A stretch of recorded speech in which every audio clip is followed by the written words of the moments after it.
Selamat datang di channel Alur Donghua. Sebelum menonton, silahkan subscribe, biar Mimin tambah semangat update-nya. Yakinlah, rekan Daois, saya memiliki kepercayaan pada teknik penyembunyian saya sendiri.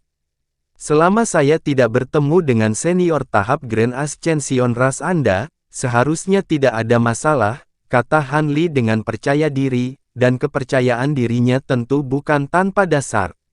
Dia memiliki darah sejati Tian Peng di dalam tubuhnya, dan sayap badai petirnya juga telah dikultivasikan sampai pada titik di mana itu hampir menjadi bagian dari tubuhnya, jadi dia tidak akan kesulitan menyamar sebagai penjaga dari ras Tian Peng.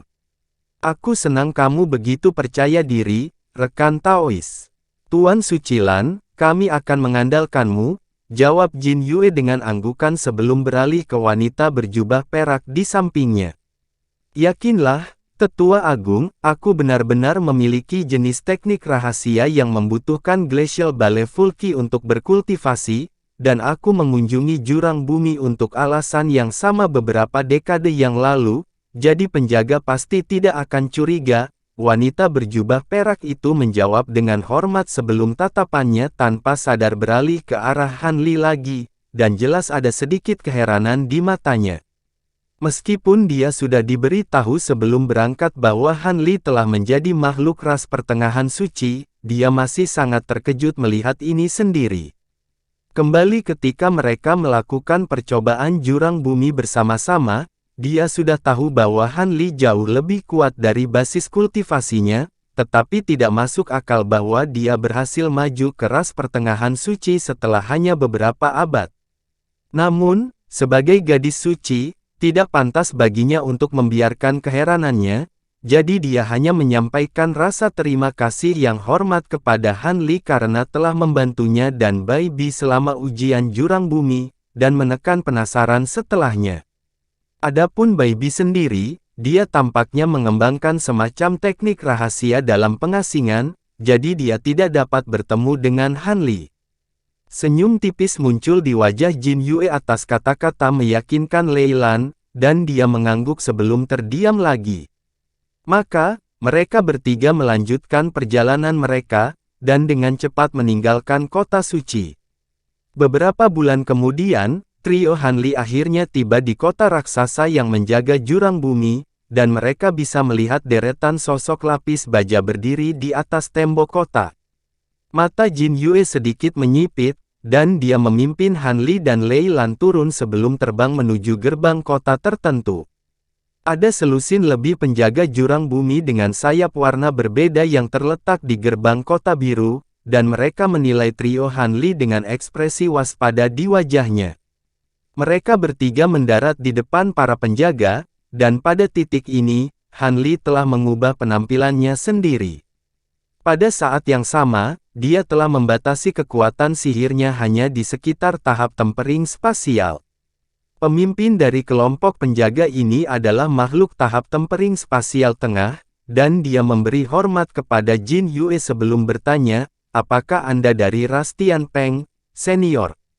Bolehkah saya bertanya mengapa Anda datang ke sini? Itu belum waktunya untuk mengganti penjaga. Dia tidak dapat mengumpulkan basis kultivasi Jin Yue yang tepat, tetapi dia tahu bahwa dia pasti makhluk ras suci. Adapun Han Li dan Lei Lan, mereka tampaknya secara tidak sadar telah diabaikan olehnya. Tidak heran dia bersikap seperti itu, para penjaga di sini telah terus-menerus melawan iblis jurang bumi selama bertahun-tahun, sehingga kekuatan mereka jauh melampaui rekan-rekan dari basis kultivasi yang sama. Dengan demikian, ada sedikit arogansi terhadap makhluk dari cabang lain dari ras roh terbang. Jin Yue hanya tersenyum ketika dia mengangkat tangan, di mana lencana giok biru keluar dari lengan bajunya sebelum mendarat di tangan penjaga. Penjaga itu agak bingung dengan ini, tetapi setelah memeriksa lencana batu giok, ekspresinya segera berubah saat dia mengembalikan lencana itu dengan hormat dengan kedua tangan, lalu berkata, maafkan saya atas kekasaran saya, Senior Jin, saya tidak mengenali Anda sebagai penatua ras Tian Peng. Menurut perjanjian yang ditandatangani oleh semua ras, Tetua Agung memiliki hak untuk mengakses jurang bumi kapan saja, jadi aku yakin kamu tidak akan memiliki masalah untuk memberiku jalan, kan? Jin Yue berkata sambil mengambil kembali lencana giok dari penjaga. Tentu saja, penjaga segera menjawab sebelum melambaikan tangan, di mana semua penjaga melangkah ke samping, membuka jalan untuk trio Hanli. Jin Yue hanya mengangguk setelah melihat ini sebelum memimpin Hanli dan Lei Lan masuk melalui gerbang kota. Di sisi lain gerbang kota, Hanli melihat pemandangan serangkaian paviliun silinder yang tingginya masing-masing sekitar 400 kaki, terletak di kelompok padat dan tersebar di sebagian besar kota. Namun, hanya ada sedikit orang di dalam kota, hanya beberapa kelompok penjaga yang berpatroli di seluruh kota di ketinggian rendah. Ayo pergi, tidak ada alasan untuk menunda. Jin Yue mentransmisikan suaranya ke Hanli dan Lei Lan sebelum naik ke udara dan terbang menuju tembok kota di sisi lain. Hanli dan Lei Lan secara alami mengikuti di belakangnya. 2 jam kemudian, mereka tiba di depan tembok biru besar lainnya, dan di salah satu sisi tembok, ada formasi perak berkilauan raksasa yang telah diukir di permukaannya. Di depan formasi ada sekelompok penjaga lain yang mengenakan baju zirah dengan warna berbeda. Namun, yang agak aneh adalah selain para penjaga ini, ada juga seorang pria parubaya berbaju biru yang duduk di atas futon dengan mata tertutup rapat. Hati Hanli langsung tergerak saat melihat pria ini, dan pupil Jin Yue juga tiba-tiba berkontraksi. Pria ini adalah jenderal penjaga tempat ini, Jin Feng. Hanli pernah bertemu dengannya sekali di masa lalu, dan dia tahu bahwa pria ini adalah makhluk di puncak ras suci. Tampaknya dia secara pribadi menjaga pintu masuk ke jurang bumi. Jin Yue sedikit bingung dengan kejadian tak terduga ini, tetapi ekspresinya tetap tenang saat dia tersenyum, dan berkata, "Aku cukup terkejut melihatmu di sini, Jenderal Jin. Sudah beberapa abad sejak terakhir kali kita bertemu, bagaimana kabarmu?"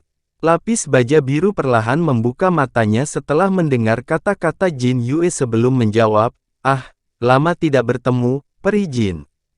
Mengapa kamu datang ke sini? Aku seharusnya bertanya padamu, sejak kapan pintu masuk ke jurang bumi membutuhkan Jenderal Jin untuk dijaga?" Jin Yue bertanya sambil tersenyum. "Dalam keadaan normal, saya tentu saja tidak akan ditugaskan dengan tugas ini, tetapi peristiwa besar baru-baru ini terjadi, jadi saya tidak punya pilihan selain mengambil peran ini," jawab Jin Feng dengan tenang. "Acara besar." Jin Yue agak terkejut mendengar ini. "Sekitar sebulan yang lalu, saya menerima kabar bahwa seseorang telah merampok gudang di jurang terdalam bumi dan menjarah semua biji berharga yang telah kami tambang selama beberapa tahun terakhir. Dia juga membunuh dan melukai banyak penjaga, dan dia makhluk yang cukup kuat. Saya telah mengirim sejumlah besar penjaga ke jurang bumi untuk menyelidiki.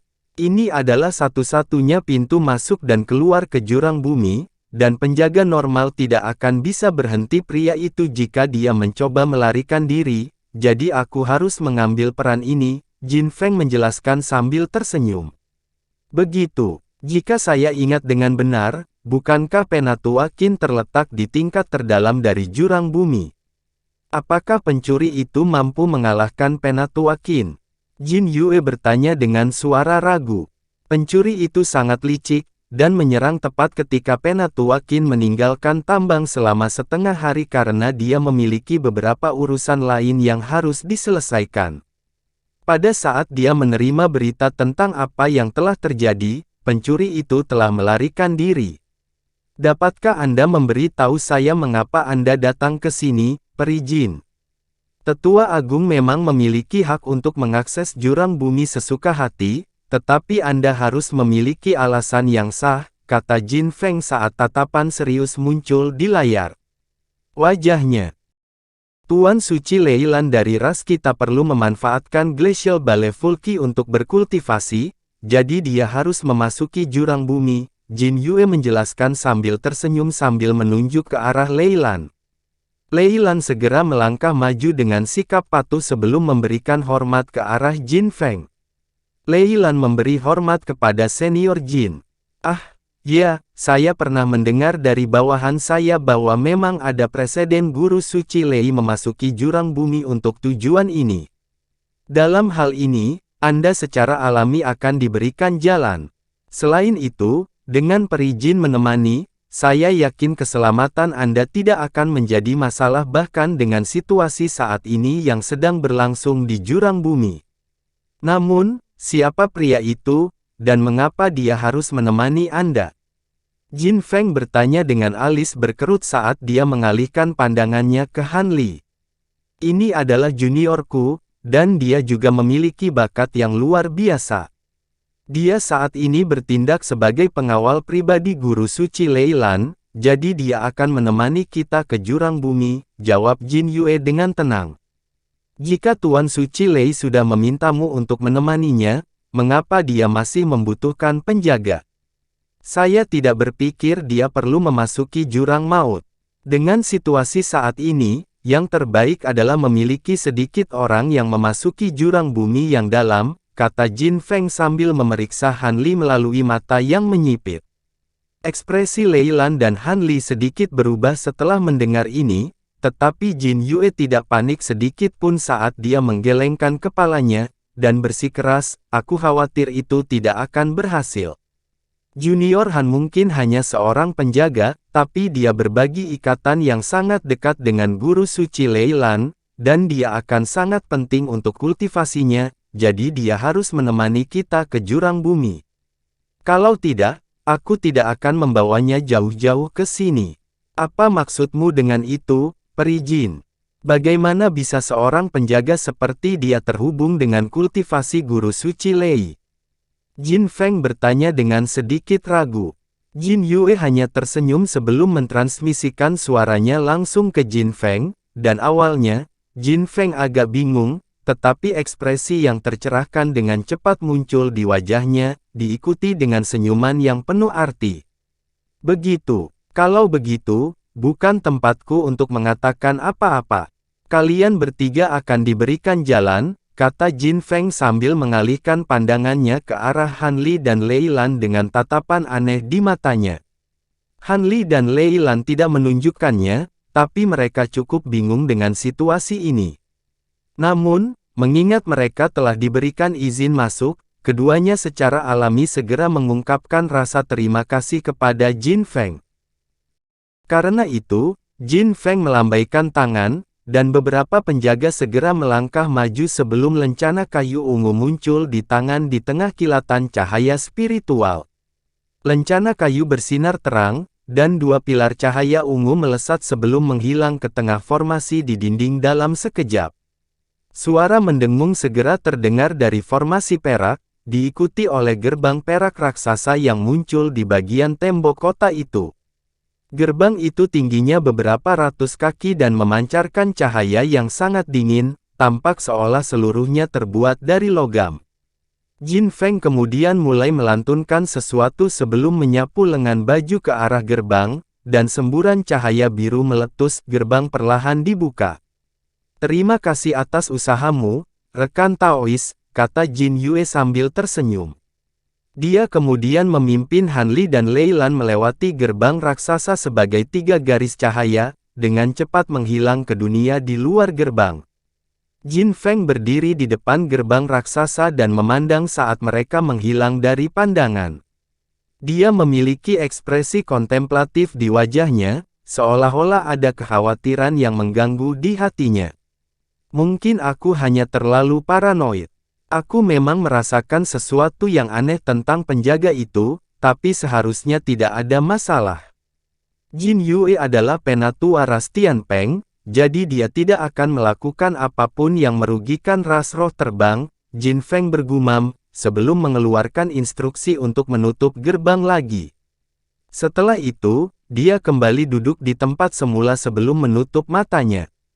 Di sisi lain, trio Han Li terletak di bawah lautan kabut besar, terbang menuju pintu masuk jurang bumi.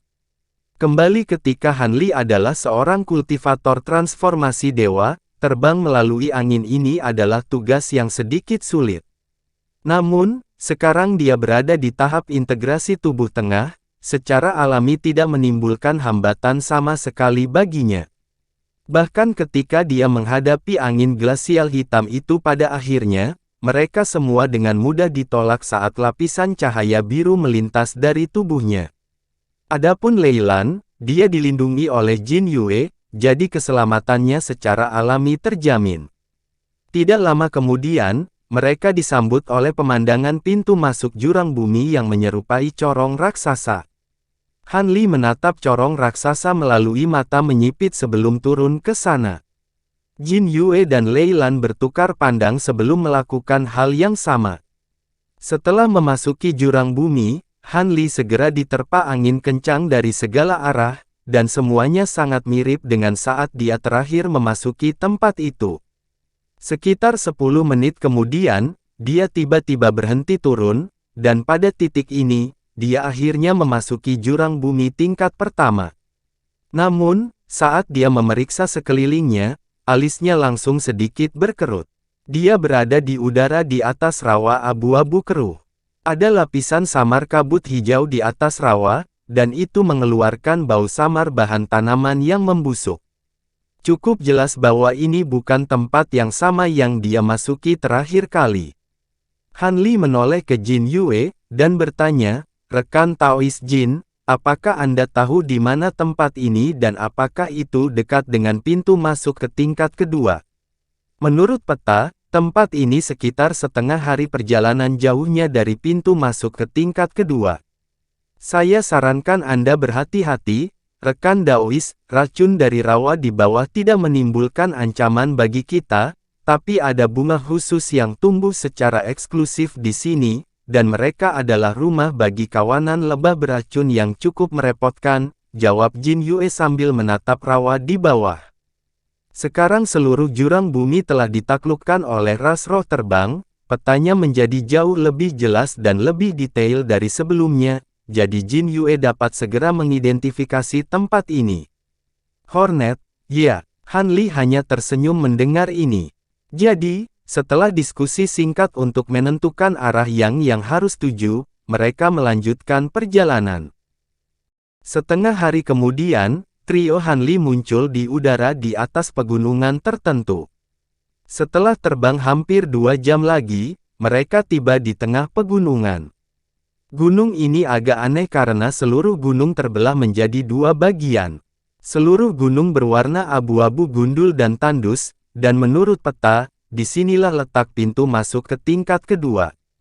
Sejauh ini, perjalanan mereka sangat lancar, memang menemukan beberapa lebah di atas rawa, tetapi Han Li merawatnya dengan mudah, dan setelah itu, mereka hampir tidak menemui hambatan lebih lanjut, sehingga hampir tidak tertunda sama sekali.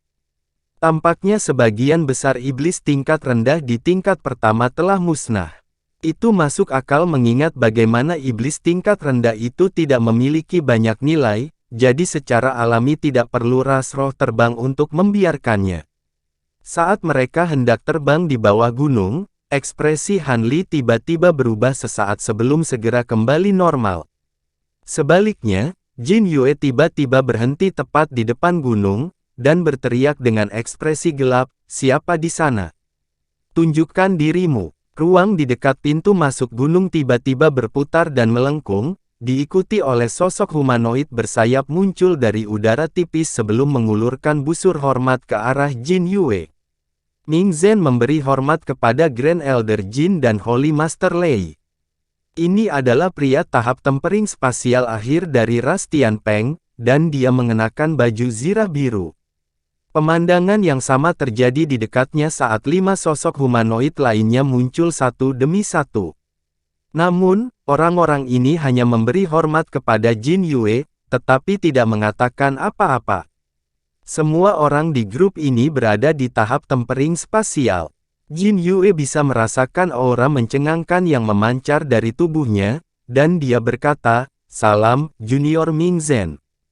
Jika kamu di sini, maka itu berarti mereka semua adalah anggota regu penegak hukum juga."